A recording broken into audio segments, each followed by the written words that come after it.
Chers amis, chers abonnés, bonjour. Aujourd'hui, un sujet qui peut paraître fluet, croyez-moi, il ne l'est pas. Le sujet dont on va parler aujourd'hui est un sujet qui génère effectivement du tourment, des turpitudes, du désagrément. Donc, on le prend en très haute considération. Et on va rentrer dans le détail et on va voir pourquoi. Le titre, vous l'avez lu, je ne supporte pas l'ex de mon partenaire ou de ma partenaire. Énorme sujet, pour plusieurs raisons. Quand on rencontre un partenaire aujourd'hui, effectivement, on fait souvent face, on a affaire, n'est-ce pas, à une ribambelle d'ex. Voilà, alors des vieux ex, des jeunes ex. Je parle pas de l'âge de l'ex, je parle de depuis combien de temps ont-ils été ensemble. Voilà. Du moins depuis combien de temps c'est terminé. Qu'est-ce qui se passe? C'est que vous êtes confronté à une situation relationnelle tout à fait particulière. Donc vous êtes face, quand vous avez un partenaire, votre mec, votre nana, peu importe, votre mari, votre femme, hein, vous êtes face, quand il côtoie encore une de ses ex ou quelques-uns de ses ex, on va plutôt cibler un ou deux, là, aujourd'hui, parce que sinon, le titre de la vidéo est plus le même et la vidéo est plus la même, voilà. Je ne supporte pas l'ex, sous-entendu l'ex peut-être le plus important, la plus importante, alors en durée de relation, en intensité de relation, bref, vous avez vu ce qu'un titre est tout à fait questionnant. Alors, ce préambule étant posé, introductif, on a la problématique. Je suis face à une relation spécifique, particulière entre mon mec ou ma nana et son ex, homme-femme, peu importe. Je suis face à quelque chose qui m'échappe, puisque ce qui se produit entre les deux, je ne peux pas, moi, le reproduire. Je peux produire autre chose, je peux pas reproduire. Je peux produire autre chose avec mon mec. J'ai un type de relation avec mon mec. Il y a une singularité dans la relation avec mon mec. Il y a une spécificité ou des spécificités, des caractéristiques. Je vous la fais courte. Sinon, vous allez avoir une intro de 45 minutes encore. Et donc, voilà. Mais entre eux deux, il y a un truc qui leur est spécifique. D'accord ? Valable à toute relation interpersonnelle. Se joue un truc à deux, et ce qui se joue à deux, se joue à deux. Toute relation interpersonnelle génère, donc entre deux personnes, génère un truc valable exclusivement entre ces deux personnes-là. Une spécificité. Un truc qui naît, qui ne naîtra et qui restera, ou qui disparaîtra, s'il ne se voit plus, que entre ces deux personnes-là. Une espèce d'alchimie, en fait, si vous voulez. Ça, ce n'est valable qu'entre deux personnes. C'est impossible à reproduire tel quel, puisque les caractéristiques d'une autre personne ou d'une autre rencontre va produire des effets différents, pouvant certes s'en rapprocher, mais néanmoins étant différents. De quoi est-il question? On est déjà d'emblée dans une problématique d'acceptation. Il faut que j'accepte, et d'une, la présence de l'autre, et un type de relation, on va y revenir, hein, et un type de relation qui m'échappe, qui me dépasse. Me dépasse, ça ne veut pas dire que c'est au-dessus de vous. Non, ça veut dire que vous ne pouvez pas créer ça avec votre partenaire. Ça ne sera pas la même complicité. La complicité avec une personne, ce n'est pas la même complicité qu'avec une autre personne. Certes, il y a deux complicités, mais ce sont deux complicités différentes. Certes, elles se ressemblent, mais ce qui se ressemble n'est pas identique pour autant. Saisissez le fondement de cette pensée. Nanti de cette pensée, vous allez aborder effectivement le développement non seulement de cette vidéo et la relation avec votre partenaire différemment. Tant mieux. C'est le but. Bon. L'acceptation, c'est toujours la phase la plus complexe, n'est-ce pas, concernant la nature humaine. L'acceptation. L'être humain comprend plein de choses. Pas bête l'être humain. Hein? Il ne faut jamais le prendre pour un demeuré. On est bien d'accord. L'être humain, il n'est pas bête. Par contre, il a effectivement du mal avec l'acceptation d'un certain nombre de choses, mais c'est tout à fait logique et légitime. C'est pas parce qu'il ne le comprend pas, c'est qu'il ne l'accepte pas au sens, en règle générale, plus affectif du terme. Ça peut être l'orgueil aussi. Ça peut être tout un tas de choses. Ça peut être par des principes. Ça peut être tout un tas de choses. On a du mal à accepter un certain nombre de choses. Forcément, ce que vous constatez, c'est vous qui le constatez. Donc tout ça est de l'ordre de l'interprétatif. Voilà. Toute relation étant subjective, forcément vous allez les interpréter, pour ne pas dire les surinterpréter. De quoi s'agit-il? De peur? Pourquoi vous ne supportez pas l'ex de votre partenaire et ce type de relation spécifique, singulier, dont on a parlé depuis 10 minutes, qu'ils ont entre eux? Vous pensez bien que le thème de cette vidéo, il n'est pas anodin. Il renvoie à un certain nombre de problématiques.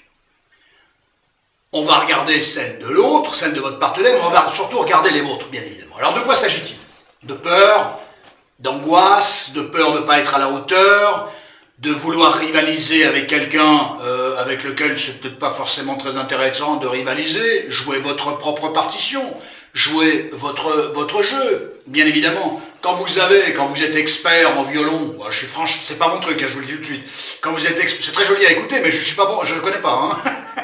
Quand vous êtes expert en violon, voilà, mais vraiment expert, je le fais bien hein, finalement. Voilà, non, pas du tout. À mon avis, le geste n'est pas bon du tout. Quand vous êtes expert en violon, je ne sais même pas comment ça se tient un violon. Quand vous êtes expert en violon, voilà, vous n'allez pas vous emmerder à essayer de regarder ce que le clarinettiste fait à côté. Et vous n'allez pas avec votre violon, dont vous êtes expert, vous n'allez pas avec votre violon essayer de rentrer en rivalité avec le clarinettiste. Ou avec le bassiste, la contrebasse. Vous comprenez ça? Si l'image vous amuse un tantinet, je veux bien. Mais ce qui m'intéresse, c'est pas de vous amuser, c'est de vous éveiller sur quelque chose quand on est bon dans un truc. Et forcément, si votre partenaire vous aime, vous, et qu'il est avec vous, ça va, ça se passe bien, il est avec vous, donc ça va bien. Vous cherchez à améliorer votre partition, c'est le cas de le dire, j'ai un langage très mélomane aujourd'hui, alors que je ne suis pas forcément un savant spécialiste de la matière, on est bien d'accord.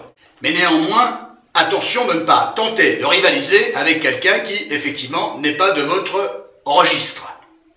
Un grand attaquant de football, n'est-ce pas, ne se met pas à rivaliser avec un grand défenseur ou avec un gardien de but. Voilà. Imaginez Mbappé qui s'identifie, c'est qui le gardien de l'équipe de France maintenant, je ne sais même plus, Mandanda, je sais même plus. Et imaginez Mbappé, il se prend pour Mandanda et hop, il attrape les ballons avec les mains. C'est quoi l'histoire? D'abord, il va se prendre un carton jaune et puis avoir un rouge dehors. Voilà. Attention aux éléments de comparaison. On est d'accord. Voilà. Restez concentrés sur votre partition. Voilà. C'est très important. C'est un préambule absolument capital. Ce terrain est un terrain rempli de mines, c'est un terrain miné. Donc dans un terrain miné, vous le savez, il faut avancer à tâtons. Si tu marches trop vite, tu prends la confiance, tu tires sur le fil d'une mine, tu pètes, tu sautes. Voilà. C'est une métaphore. Donc c'est un terrain effectivement complexe. Et bon nombre de gens sont confrontés à cette situation du rapport au sexe du partenaire. Alors après, rentrons dans le détail, même si on était déjà dans le détail, donc rentrons dans le détail du détail. Ça me paraît tout à fait intéressant. Indépendamment de vos caractéristiques intrinsèques, endogènes, personnelles, dont on va reparler peut-être tout à l'heure, mais je pense qu'on en a déjà pas mal parlé, si effectivement vous êtes dans la jalousie, problème de confiance, peur de perdre l'autre, angoisse, dépendance affective, complications, imaginez que vous êtes dans la dépendance affective et votre partenaire, homme, femme, peu importe, surkiffe, entre guillemets, surkiffe son ex. Imaginez l'état dans lequel vous êtes. C'est pour ça que je vous dis que c'est un terrain miné et qu'on ne peut pas avancer comme ça à l'aveuglette et que c'est un sujet extrêmement sérieux parce qu'il génère souffrance et turpitude. Et que je n'ai pas pour habitude de prendre de haut les sujets qui génèrent, suscitent, impliquent, induisent des turpitudes, du désagrément, du mal-être, de l'inconfort, du stress, de l'angoisse. Je vous la fais courte. Souvenez-vous, j'ai démarré en préambule avec « Il se passe un truc entre votre partenaire et son ex qui est fondamentalement différent de ce que vous vivez, vous, avec votre partenaire. » Le but, je ne sais pas si ça vous sera utile, moi je pense que oui, mais vous allez voir comment ça va graviter chez vous, ne rentrez pas en rivalité avec quelqu'un qui présente des caractéristiques fondamentalement différentes des vôtres. Voilà. L'ex, ne le voyez pas comme une position avantageuse, c'est vous qui seriez plutôt en position de force. C'est vous qui êtes avec votre partenaire, c'est pas l'ex qui est avec le partenaire. Vous préférez quoi? Vous préférez être à la place de l'ex, vous? Bon, vous n'allez pas commencer à envier une position qui n'est pas une position enviable. C'est comme un mec qui est titulaire au foot et qui est en train d'envier le mec qui est sur le banc des remplaçants. C'est un truc incroyable, ça. Prenez conscience de ces métaphores, certes un tantinet footballistique, tout le monde les comprend, hein, celles-là je les adore. Quand vous constatez que votre partenaire et son ex sont très complices, ils ont des moments de complicité, d'échange, vous sentez que vous n'êtes pas dedans. Forcément, ils parlent de trucs qu'ils ont connus il y a X années. C'est pas parce que votre partenaire, rationalisez, détendez-vous, rassurez-vous, tout en étant vigilant, hein. Attention, on va y revenir. C'est pas parce que votre partenaire est complice et sort des vieux souvenirs d'il y a alors 1 an, 5 ans, 10 ans, peu importe, hein, la casuistique, je peux pas. Hein, je peux pas être dans la casuistique, on est dans les généralités. Donc c'est pas parce que votre partenaire échange de manière extrêmement complice et sort des vieux souvenirs et sont pliés en deux de rire dans une complicité qui leur appartient, ça leur appartient, c'est spécifique, j'ai démarré là-dessus, c'est la base, c'est la clé de voûte. C'est normal qu'ils aient des moments de complicité très particuliers, spécifiques, bien à eux, puisqu'ils étaient eux deux à vivre ce truc-là il y a X années. Franchement, quand des fois vous revoyez votre frère, votre sœur, des vieux potes et ainsi de suite, mais vous ressortez les trucs d'il y a 20 piges, vous êtes pliés en 15, vous voyez ce que je veux dire? Et bien souvent pour les gens qui n'ont pas assisté à ça, ils vous regardent et leur disent, dis donc, les mecs, le niveau c'est pas terrible, on est d'accord, on a tous connu ça, il y a des trucs qui nous appartiennent, et c'est pas pour autant, et c'est pas parce qu'on a un moment de complicité dans un vieux souvenir que tout le monde couche avec tout le monde, vous voyez ce que je veux dire? Attention à ça. Bon, apprenez à vous rassurer, mais attention, hein, on va y revenir, il peut y avoir des choses très équivoques. Justement, tiens non, parce que comme j'ai pas le temps, et comme j'ai pas envie de faire 3 heures sur ce sujet-là, même si je crois que ce sujet le mérite, finalement, à partir du moment, chers amis, chers abonnés, où vous êtes face à cette situation, je vais vous donner 2-3 tuyaux derrière, si tant est que j'ai des tuyaux à vous donner, on discute entre nous, voilà, j'ai 2-3 idées, je vous les transmets, voilà, j'ai pas de... On discute, on échange. Bon, en mode monologue, on est d'accord, on échange en mode monologue, je trouve ça extraordinaire comme métaphore. Bon, si votre partenaire, franchement, même si ça vous agace, pour une petite problématique personnelle dont on a parlé tout à l'heure, problème d'estime de soi, problème de confiance en soi, la peur d'être quitté, vous l'avez déjà connu, ça a généré un traumatisme, tu trouves la nana ou le mec un peu plus joli que toi, voilà, il a plus de styling, je sais pas, c'est fluide, il est fluide quoi. Le mec il parle, il est fluide. Toi, tu sens que c'est plus compliqué parce que tu as un souci de confiance. Vous voyez ce que je veux dire? Voilà, parce que tu as ce petit problème d'estime de toi. Et puis je vous l'ai déjà dit, un ex, il est sur le banc. Vous êtes titulaire. Bon, alors commencez pas à vous angoisser dès le début du match que si je déconne, c'est le remplaçant qui va rentrer. Faites votre match. Faites votre match. Si effectivement, dès la première minute, vous êtes habité par l'idée que si je décolle, je vais me faire remplacer à la 45e ou à la 60e, c'est fini. C'est presque fini déjà, c'est fini. Vous admettez l'idée que quelqu'un va prendre votre place. Personne. Dans l'idée, ça ne veut pas dire que ça ne va pas arriver les amis. Personne ne doit prendre votre place. C'est votre place. Gagnez-la. Conservez-la. Montrez qu'effectivement, l'autre, quel qu'il soit, a eu raison de vous faire confiance. C'est le contrat relationnel de la vie. Et même si ça tourne mal, vous aurez la conscience tranquille. C'est absolument capital. Si votre partenaire n'est pas équivoque, j'ai envie de dire tout va bien. J'entends vos angoisses, j'entends vos peurs, j'entends tout ça, mais tout va bien, c'est dans votre tête. Si vous commencez à faire la misère à votre partenaire parce qu'il fréquente son ex et qu'ils ont été un peu trop proches, alors attention, je demande à voir. On va y revenir. Ça fait un quart d'heure que je dis on va y revenir et le truc ça va se faire dans la prolongation là. Voilà. Attention à ça. Le truc, c'est que tant que ce qui s'est passé devant vous est réglo, tout va bien. C'est quoi réglo? Alors attention aux interprétations, parce que forcément, si vous avez un petit truc sur l'ex de votre partenaire, vous allez très vite estimer que telle phrase, tel regard, tel geste, parce que vous savez, il y a des gens qui se tripotent, on se calme, qui se touchent. On se calme aussi, voilà, qui s'agrippe, qui s'attrape. Oh, tu te souviens le jour où on a été voir le machin, le fermier, on lui a demandé du lait, de vache, bon, j'en sais rien, vous savez, les anecdotes des gens qui se sont connus, ça vole pas toujours très haut, hein, je vous le dis tout de suite, voilà. Ah, tu te souviens, j'ai mis le pied dans une bouse de vache, enfin bref, ça paraît presque logique. Bref, voilà. Et les mecs, ils se tapent sur l'épaule, là, ça se tape sur les... ça va. Ça va. Ils se tapent sur l'épaule. Voilà, vous ne laissez pas impressionner. Je dis pas que c'est pas la main qui reste sur l'épaule 20 minutes, c'est pas la main qui est collée à la Haraldite. Hein, je suis pas sponsorisé, hein, donc tout va bien sur cette chaîne. Voilà. Mais voilà, c'est pas ça. Attention à vos interprétations. Attention à ça. Et puis d'ailleurs, mine de rien, si votre partenaire a des relations avec son ex et que vous êtes confronté à ça, ça veut dire que vous aussi vous avez des relations avec l'ex de votre partenaire. Comment vous êtes? Bon, il n'est pas question d'être méga avenant, bien que, pourquoi pas, il n'est pas question de lui cirer les pompes à je ne sais quelle marque, je ne cite plus de marque, sur cette chaîne, on n'est pas sponsorisé, donc tout va bien, et ainsi de suite, mais attention à ça, comment vous êtes? Si vous êtes froid, distant, glacial, c'est pas top. Vous faites des efforts, ok, à quel degré? À quel degré l'autre voit votre inconfort? À quel degré l'autre voyant votre inconfort, homme-femme, peu importe, il en joue un peu, il provoque un peu, et ainsi de suite. Imaginez le gars qui est toujours, ou la nana qui est toujours en train de valoriser son ex, et après une soirée, une bonne journée, le soir même, le lendemain, il vous en parle, oh, elle est géniale, il est trop génial, je le surkiffe, machin. Non, ça, il y a une forme de provoque. L'autre s'en rend peut-être pas compte, bon, mais s'il s'en rend peut-être pas compte, il va falloir lui rappeler, dis donc mon grand, dis donc ma grande, je t'aime beaucoup, on est ensemble. D'accord. Est-ce que tu crois que pour moi, c'est très agréable d'entendre parler de manière en mode plus-value de X, Y, je n'ai pas les prénoms, hein, c'est de la casuistique ça, hein, voilà, de ton ex et par-ci, de ton ex par-là, ton ex ceci, ton ex cela, et ainsi de suite. Là, votre partenaire doit faire très attention.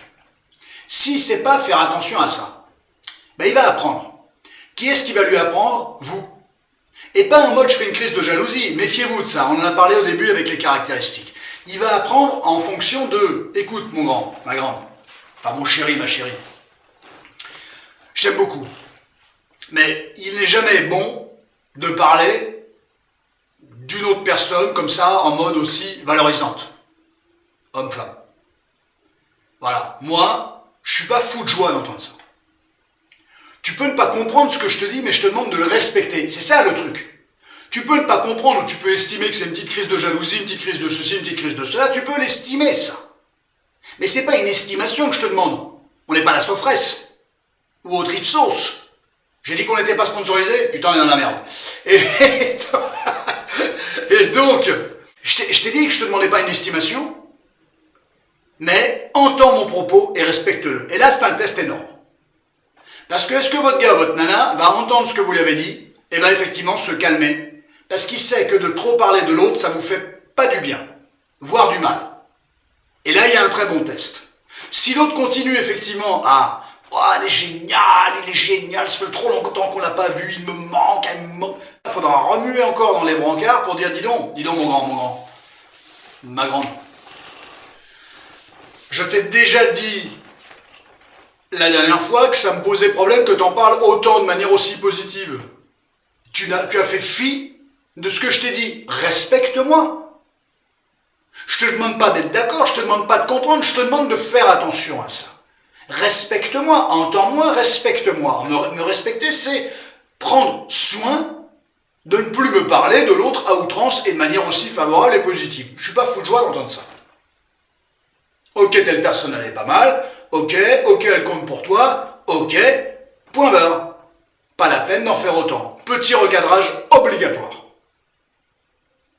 Petit test également pour voir le type de considération que votre partenaire a à votre égard. Capital. Alors, autre point que je voulais aborder avec vous, la relation pansement. Bon, si c'est un vieil ex, 3 ans, 5 ans, 10 ans, bon, normalement, vous seriez un tout petit pansement rikiki, quoi. Voilà. Il n'y a pas vraiment de pansement. Si, effectivement, ils ont rompu, il y a 6 mois, 1 an et demi, et que l'autre est toujours dans une espèce de valorisation symbolique, voire pas plus que ça, en tout cas un attrait très important dans le rapport à l'ex, à son ex, l'autre c'est votre partenaire, hein, on est bien d'accord, je vais être sûr qu'on se comprenne, hein. Je passe du temps, mais je vais être sûr qu'on se comprenne. Effectivement, vous pourriez subodorer, hein, c'est pas une certitude subodorer, hein, c'est une hypothèse, que vous pourriez être le pansement de la blessure d'ego, la blessure narcissique, la blessure affective ressentie par votre partenaire, eu égard à la rupture avec son ex, surtout quand l'ex a quitté votre partenaire, homme, femme, peu importe.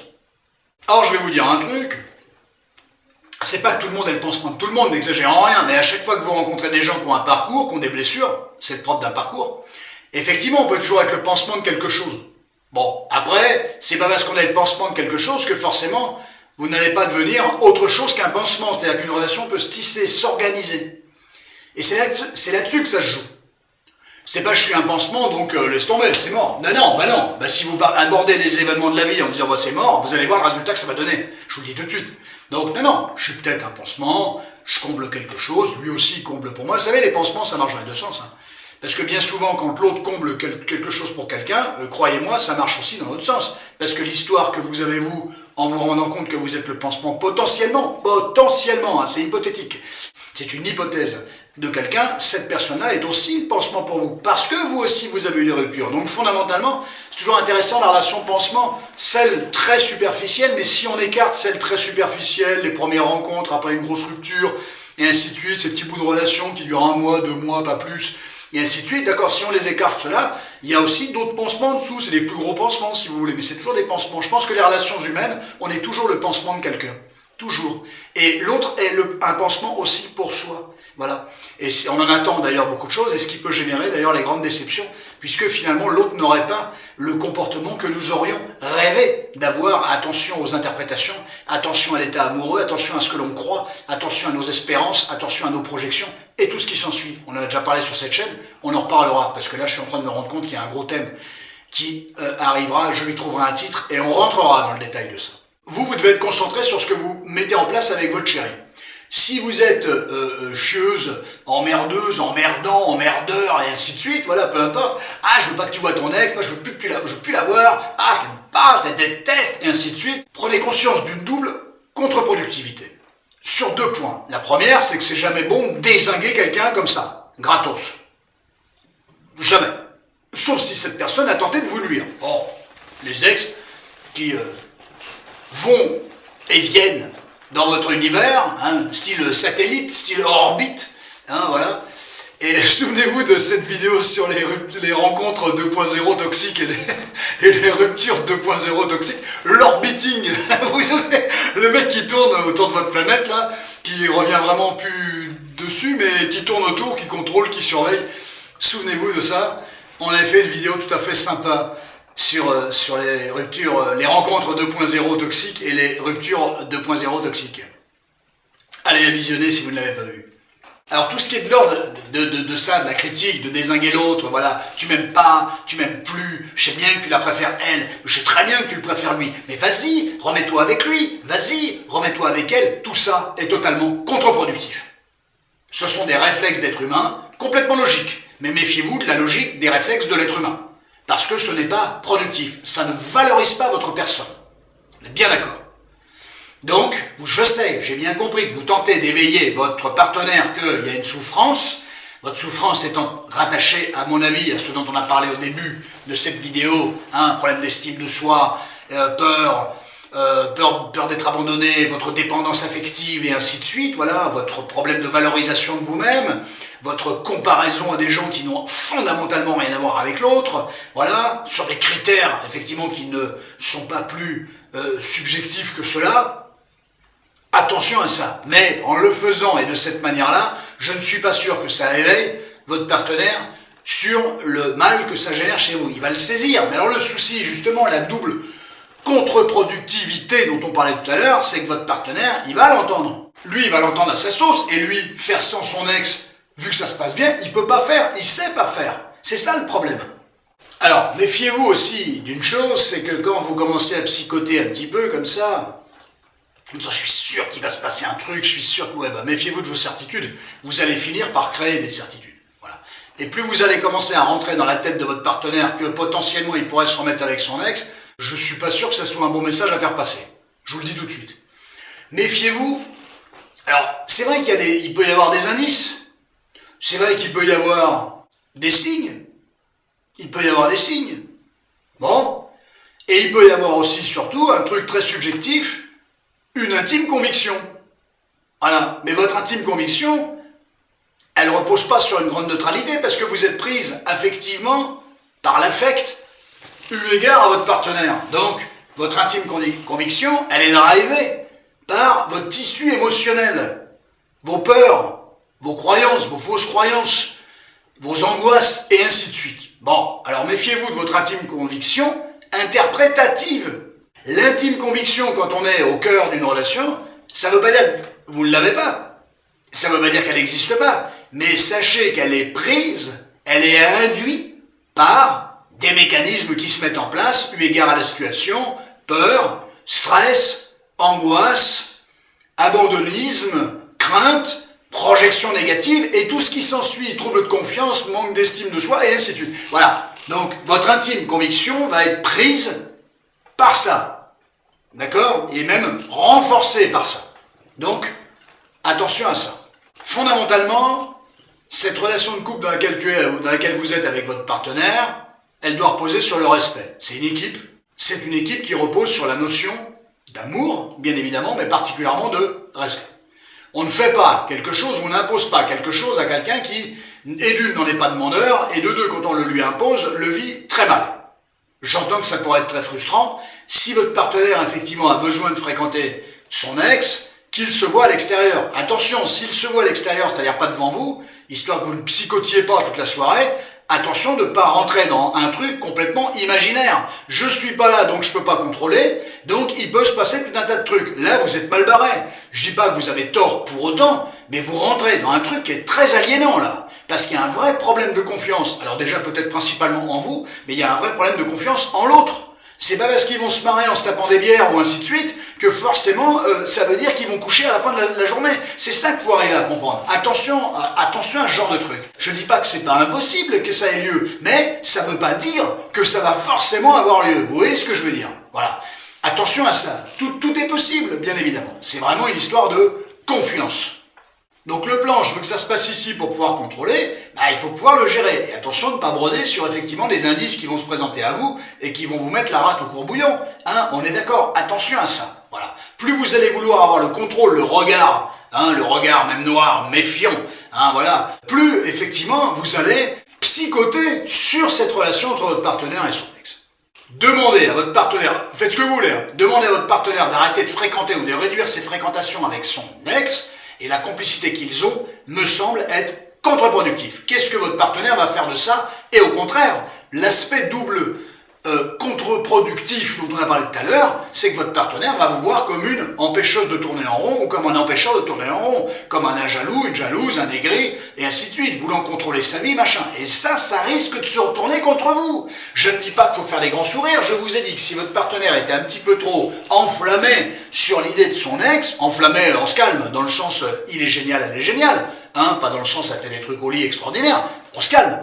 Mais de recadrer gentiment, intelligemment, je n'ai pas envie et besoin d'entendre tout ça, pas à ce degré-là, respecte-moi, respecte mon non-désir d'en entendre parler. Et vous verrez à quel degré votre partenaire vous respecte. C'est très important ça, le respect. Parce que c'est la valeur, c'est le fondement d'un couple. C'est bien beau de faire équipe, ok, très bien, l'équipe ça repose sur quoi? Deux individualités? Non, justement, c'est la réunion d'individualités, et tout ça repose sur un projet commun. Bien évidemment, l'amour c'est pas un projet, c'est un sentiment commun, un projet commun, et surtout la notion de respect. On se respecte. On évite le plus possible, largement, plutôt deux fois qu'une, de créer des événements qui vont générer de la turpitude pour l'autre. Voilà, c'est très important ça. Alors, autre marqueur, quand ils sont là, quand ils se marrent en ma présence, ils s'appellent par leur petit nom comme quand ils s'appelaient du temps de quand ils étaient ensemble. Alors après, il faut voir le petit nom. Il y a petit nom et petit nom.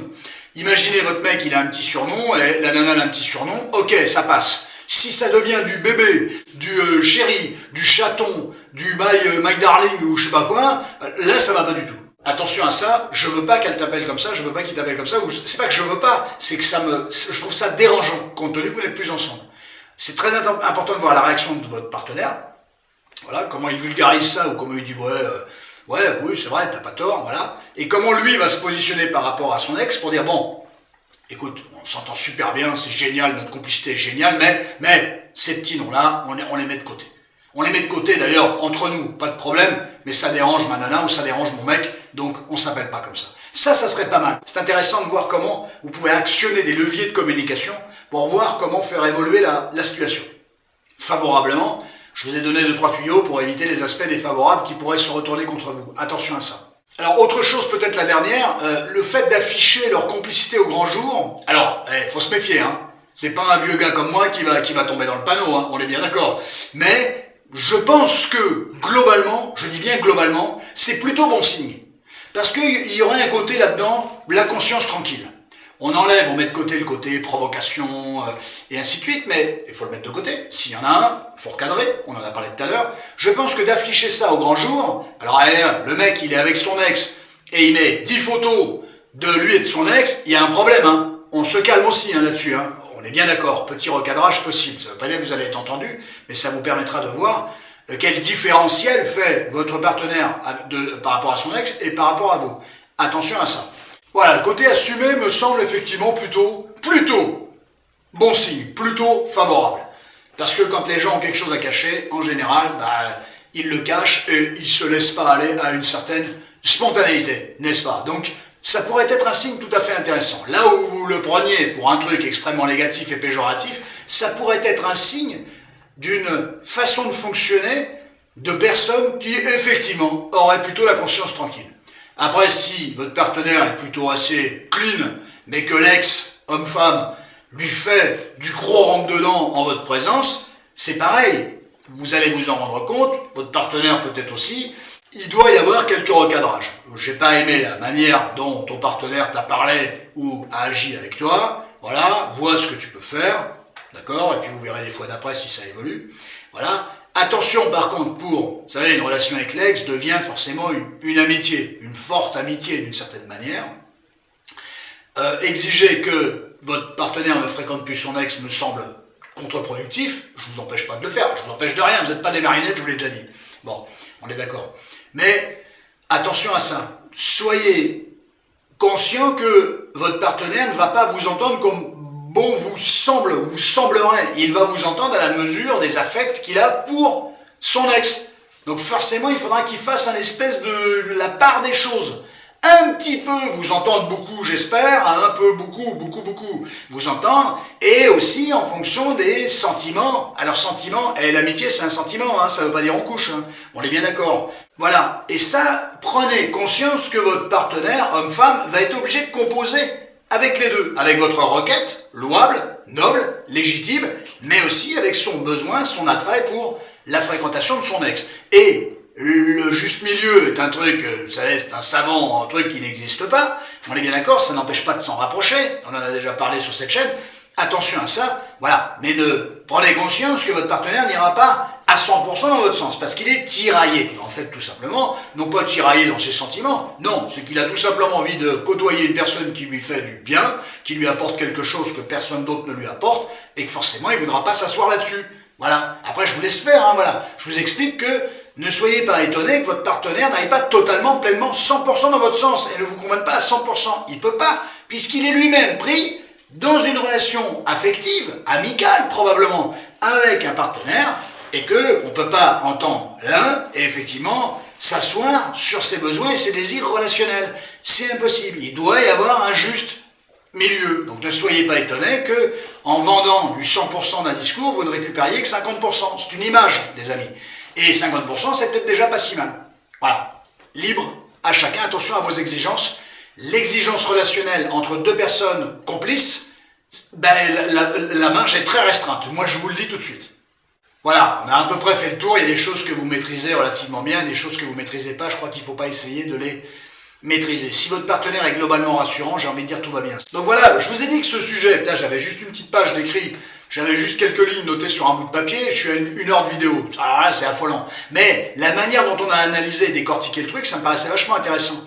Et après, vous butinerez là-dedans, vous prendrez ce que vous avez à prendre. Donc ça me paraissait intéressant d'analyser cette situation qui a lieu de plus en plus et qui risque d'avoir lieu de plus en plus. Voilà, parce qu'il y a beaucoup de gens qui fréquentent leurs ex, et c'est pas un ex, il y en a toujours un qui compte plus que les autres, on est d'accord? Mais c'est une ribambelle d'ex, donc il faut composer avec ce petit monde-là. J'espère vous avoir intéressé Grand bonheur d'avoir parlé avec vous de tout cela, de cette situation très précise, tout à fait intéressante.